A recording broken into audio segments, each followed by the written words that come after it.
How did love got cold? I don't know. I'm my friends, turn a fold. I don't know. 40 in, that's how it go, What you six? Yeah, better know it. Times change, people change, they gon' love you, then they hate you, yeah, it's strange. Yeah, that's right, sell you out for some change. Yeah, they go crazy for that money, they the range. Hey, Lord forgive them, cause they know now what they do. Messing with a prince, they ain't even got a clue. They don't blind them with the light when they see me coming through. And a hater couldn't trust me, tell them this ain't nothing new. Watch your back, better watch. Watch your back, better watch. Keep the circle tight, dog, never slack, never loose. Do your friends, do you know? Got your back. I know the ones around me, yeah, I'm keeping track. How did love got cold? I don't know. I'm my friends, turn a fold. I don't know. 40 in, that's how it go, What you six? Yeah, better know it. How did love got cold? I don't know. I'm my friends, turn a fold. I don't know. 40 in, that's how it go, What you six? Yeah, better know. Yeah, never take a word. Show me how you getting down. Yeah, is you with it when a man up and when he down? You around for the occasion?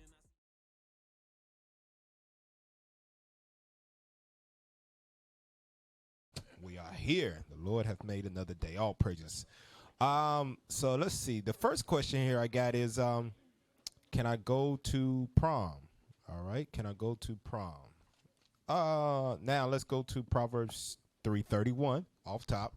And one thing we have to do coming into this truth, the more and more that our spirit gets purged from iniquity, we have to learn how to let go of man-made traditions and customs, and don't try to blur the lines between customs of the heathen and what God says. So, for example, I'm going to go to the prom, but I'm going to dress modest. Come on. I got fringes on my prom dress. I'm up in here righteous. You trying to blur the lines to make things convenient for yourself in this society. And before I had that, Baruch, let's go to Baruch in the Apocrypha. And the sister that asked this question, I hope you got an Apocrypha. If you don't, then find the person next to you. And I want to show you something about the condition that we in. Go to Baruch chapter 3.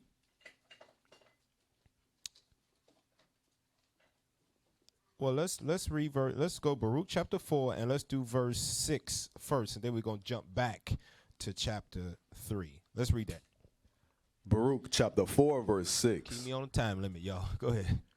Ye were sold to the nations, not for your destruction, but because ye moved God to wrath. Ye were delivered unto the enemies. Read the next verse. For ye provoke him that made you by sacrificing unto devils and not to God. So our history is the reason why we are in America and scattered throughout the islands and all over Europe and wherever else, India, and we are in all them places. The first reason is because we moved God to wrath. So he delivered us to those enemies because we started to sacrifice our lives and other things to devils. It was not of God, but we try to blur it and mix it together, and it didn't work. God got angry. You got to go. So the reason why we are here in America is because we moved God to wrath, and God forbid that we should provoke him to anger once again. We saw the first time, it's many times, but in our recent history and our lives that we can account to, when we made God mad, he put you on ships and sent you on the other side of the earth and left you there for the last 400 years. And the Bible says that's just a little wrath. It says this is just a little wrath of God of what we've been through. Now jump back over to Baruch chapter 3 and verse 8. Baruch chapter 3 and verse 8. Behold, we are yet this day in our captivity. We cannot forget that, because a lot of us get comfortable because we got a steady job, we got a car that runs, we got a roof over our head, and you got the fast food places that are open 24 hours so you can eat whenever you want to. you cannot get comfortable because you are yet this day in your captivity.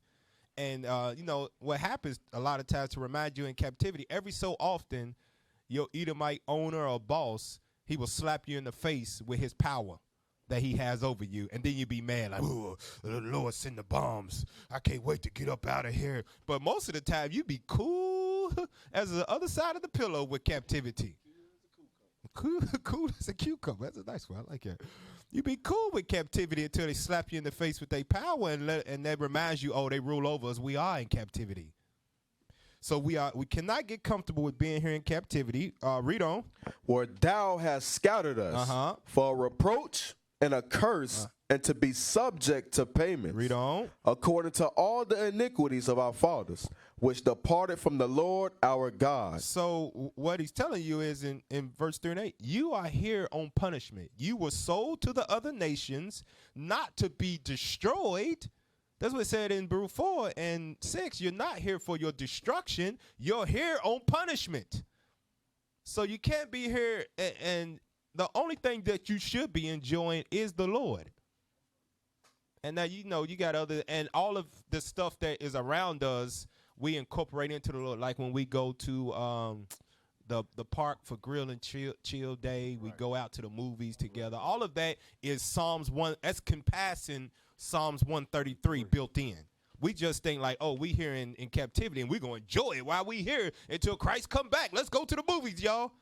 That ain't the thought process that we have when we make stuff like that. It is for us to exercise Psalms 133 amongst each other and build unity as a body. But we ain't here enjoying this stuff. Because we understand we here on punishment. So the same thing you got to do. So go to Proverbs 3:31. Can I go to prom? So understanding you here on punishment, you were sold to the nations not for destruction, but because you moved God to wrath. Right. Read that real quick. The book of Proverbs, chapter 3 and verse 31. Envy thou not the oppressor. Everybody know who the oppressor is. It's more than just the white man. It is the Asian man. It's the Arab man. It's all nations. They are in cahoots with you being on the bottom.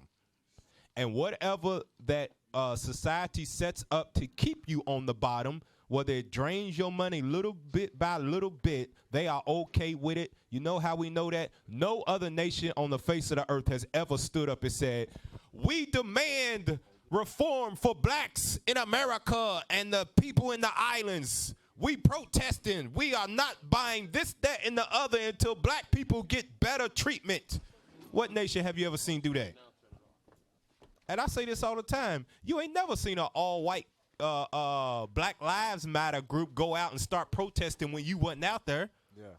What they do? They wait for you to go out there and then they mingle themselves in. Yeah, I'm with you, buddy. Equality. But ain't none of them standing up like, hey, I'm going out there for y'all. They don't do that. I was watching Malcolm X the other day. Yeah, this is on Netflix now. I watched a little bit last night. Mrs. X, sir, what can I do to further your cause? Nothing. And walked off. Ain't none of them doing that. No. Not at all. And if you do see that in history, it's somebody behind it. It's an agenda. Yeah, it's an agenda behind it. So God says, envy thou not the oppressor, and do what else? And choose none of his ways. None of his ways. Now, I don't want you to be simple like, oh, well, y'all use a cell phone. Y'all use a computer. Okay, let's not be simple when God says choose none of his ways. Now, we live in a society that is advancing technologically and is now digital. Right. So communication is now through like cell phones and internet and things of that nature. So don't get simple. Be like, you know what? I ain't wearing no Nike tennis shoes because the oppressor made those. Come on now. Let's not be simple now. Now, we live in a society where God set it up that way, where he gave freedom, what they call freedom of choice, whatever it is, freedom of religion, where you can do whatever you want to here in this society. So there is no law that says all young black girls have to go to prom. Now so now are you going to choose the ways of your oppressor, or are you going to walk with God when it comes to that? So read it again. Proverbs chapter 3 and verse 31. Y'all keep me on the limit. Come on, go ahead. Envy thou not the oppressor, and choose none of his ways. Read on. For the forward is abomination to the Lord. Okay, now I wanna pull up the pictures that I just posted in the Sabbath class. Here's a little bit of going into your oppressor ways, because this is one thing that we do not do as a people. We have no idea. We don't even think about the history of how things came to be. Like, where did this come from? All we know is here, and we see the glitz and the glamour of it, and let me dive right in. That thing could be a Satanist worship party, as long as they call it something different. You're like, I'm there. Shoot, I'm there. They give it out free drinks and music. I'm there.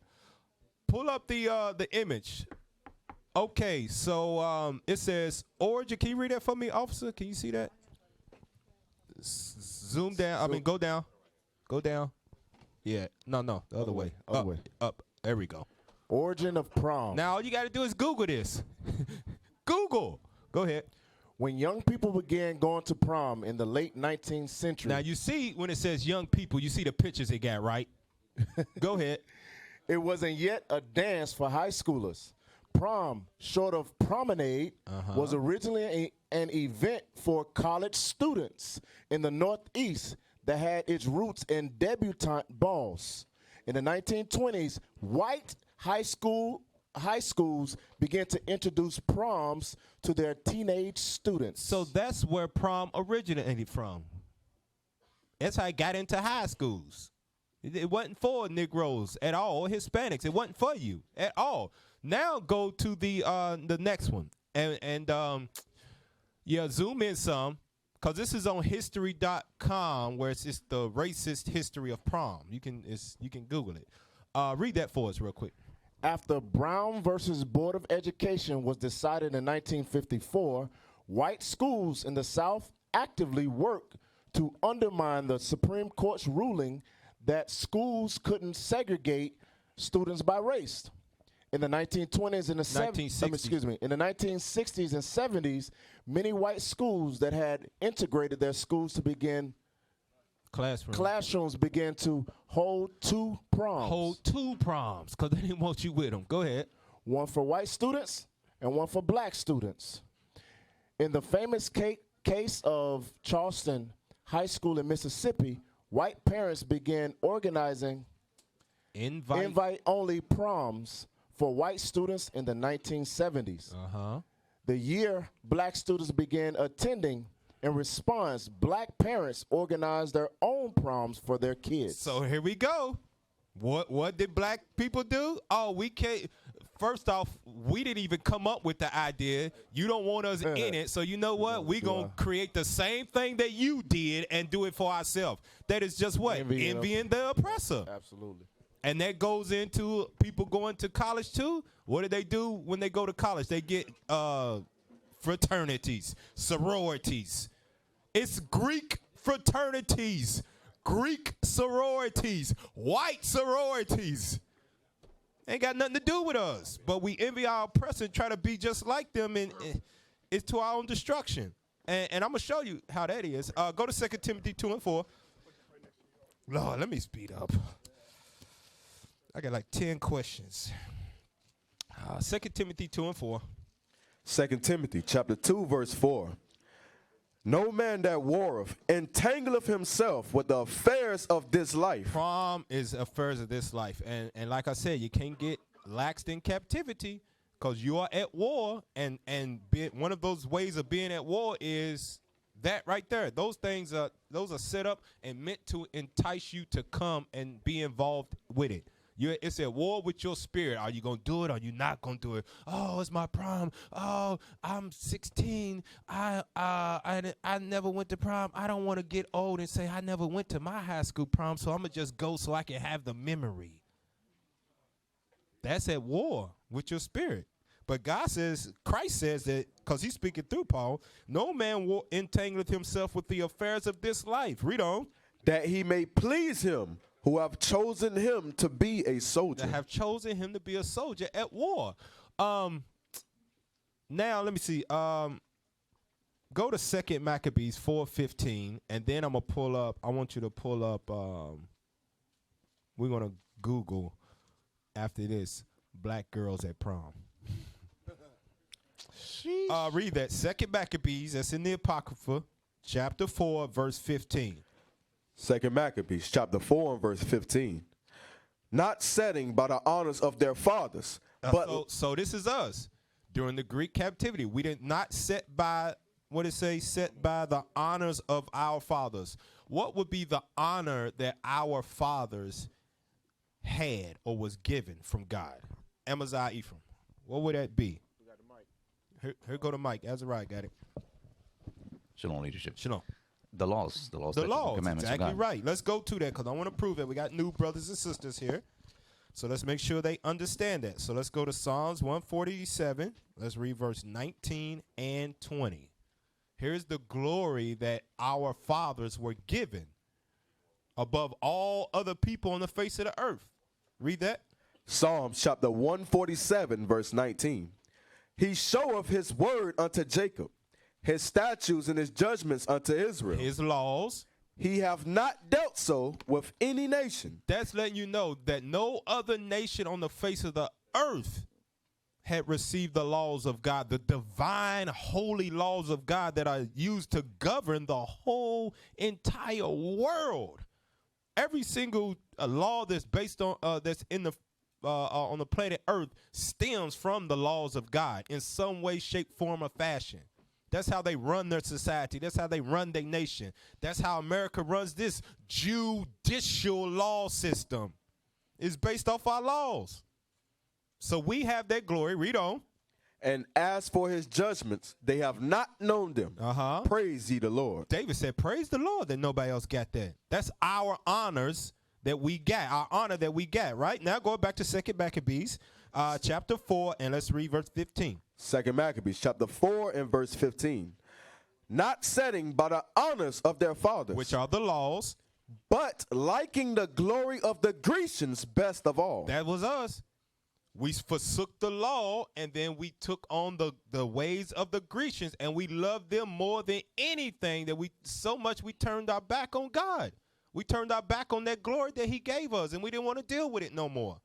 That's a lot of what our people do today. So we, knowing the truth, understand we can't do that now. We can't like the glory of the Grecians best of all. Now, go pull up Google, because I want this to be live for everybody to see it. Now, you brothers stay in the spirit. Type black girls at prom. Now, click on images. Look at that. That's what we do. It's all whoredom. Right.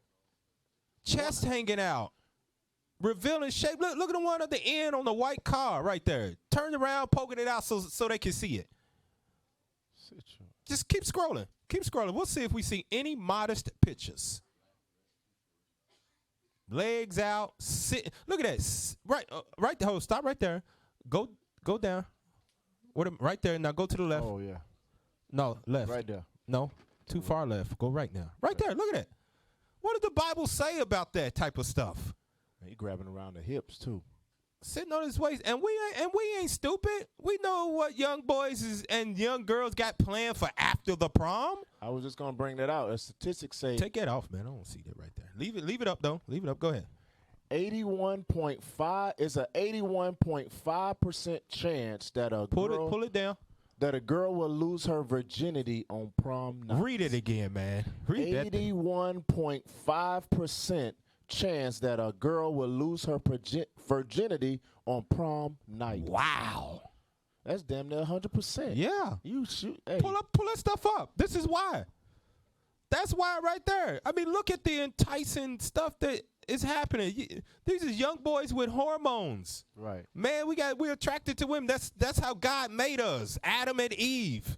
We cleave one to another. So if you reveal all of that stuff to us, our mind is in one place. We ain't worried about no damn dance.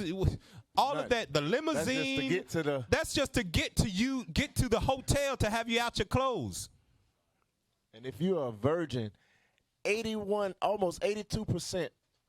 It's coming up out of it. Yeah, you don't lose it that night. And then also on top of that, damn, most of us ain't got no money anyway. Like, you know what I mean? Yeah. But you ask your daddy, ask your mama, they got Mercedes Benz and Rolls Royces and all this foolishness. Renting that stuff out. Renting it out for $2,000 a day to get those things. And a lot of those kids end up getting into wrecks because they can't handle the fast cars or the responsibility. And they get into wrecks and kill themselves, and a bunch of stuff go on. So when it go ahead, Padgio. When it goes into that stuff, you can't choose the ways of your oppressors. I know all your friends around you is going, and you don't want to be left out, but we ought to obey God rather than man. Go ahead. And plus, like the scripture said, you might go over there with, I'm righteous, I'm an Israelite, but it says the righteous is more excellent than his neighbor. Ah, that's good. Let's pull that one. Yeah. Yes, sir. Let's pull that. That's Proverbs 10, right? Yeah. Because when you get there, you going hip, doodle brown. That's all. That's what you going to. Yeah, I'm 12, telling my age. I know. 26. I'm telling my age. Ain't no one Lily gonna be played there. No one Lily. Ain't gonna be no 12, no Psalms 149, no Solomon the Jew. Ain't none of that stuff gonna be played there. You know that. Know what they playing. That Uncle Luke gonna hit you across the head, and you and your modest apparel gonna be booted over just like everybody else. Read that Proverbs 12 verse 26. So this is what you gotta keep in mind. Read that. Proverbs chapter 12 verse 26. The righteous is more excellent than his neighbor. The righteous is you that keeps the commandments. You are more excellent than your neighbor, God says. But what happens? Read on. But the way of the wicked seduceth them. Now, that's pure wickedness. Everything we just saw on that picture, in them pictures on Google, is pure wickedness. It's going to seduce you, and it might not do it that night, but that's all Satan need is for you to open up that gateway for him to enter in, and he'll lay dormant. He jump in, and he'll lay dormant right there for the right time, just like he did Judas. And when you get out on your own, you go to college, and you ain't got no more supervision. Mama can't tell you what to do no more. Daddy can't tell you what, because you're grown by legal right in America. That prom, you remember, where everybody loved you and you felt so good and you felt sexy and you got all that attention, you're going right back to it. You going right back to it. So don't be seduced by the wicked. No, don't go to prom. Hell. We used to scream Black Power while heroin was pushed. But at the end of the day, nothing's in vain. IUIC has been given a vision. The tents of Judah has risen. Many has attempted the mission, minor murmuring, omitting, and missing the mark. Just reading that he had the flame of fire in his eyes gave us the spark. We on Paul's mission. We out on the road, purple and gold, from Mexico, Cuba, Haiti, Ghana, Sierra Leone. 144,000 boots banging, concrete crackling. These are our men repented at heart. The scriptures is proof. IUIC, we deliver the truth.